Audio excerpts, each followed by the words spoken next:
எண்ணாகமம் அதிகாரம் 36.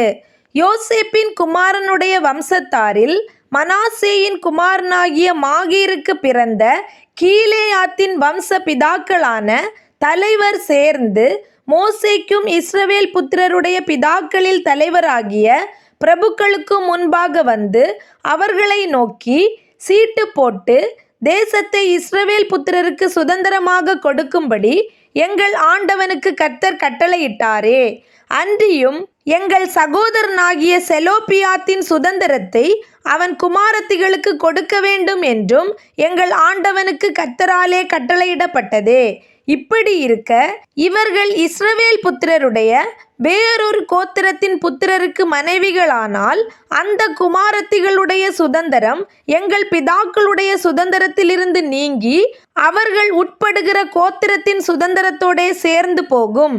இப்படி எங்கள் சுதந்திரத்துக்கு சீட்டினால் விழுந்த பங்கில் இராமல் அற்று போகுமே.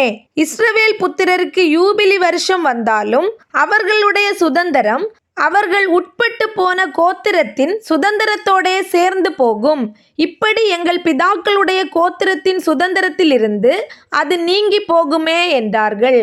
அப்பொழுது மோசே கர்த்தருடைய கட்டளையின்படியே இஸ்ரவேல் புத்திரரை நோக்கி, யோசேப்பு புத்திரரின் கோத்திரத்தார் சொல்லுகிறது சரியே.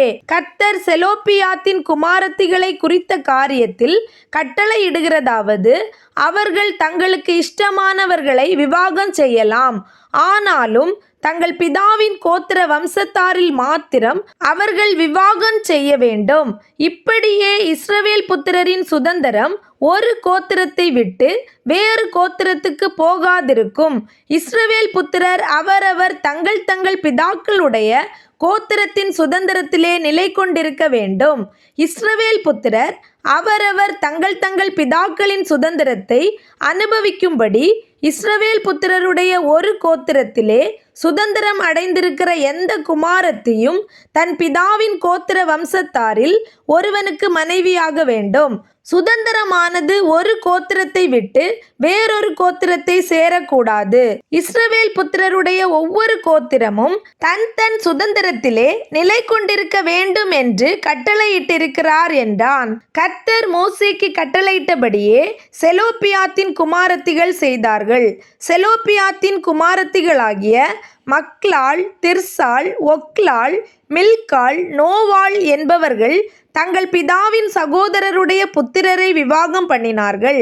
அவர்கள் யோசேப்பின் குமாரனாகிய மனாசே புத்திரரின் வம்சத்தாரை விவாகம் பண்ணினபடியால் அவர்களுடைய சுதந்திரம் அவர்கள் பிதாவின் வம்சமான கோத்திரத்தோடே இருந்தது. எரிகோவின் அருகே யோர்தானுக்கு இப்புறத்தில் உள்ள மோவாபின் சமனான வெளிகளில் கர்த்தர் மோசேயை கொண்டு இஸ்ரவேல் புத்திரருக்கு விதித்த கட்டளைகளும் நியாயங்களும் இவைகளே.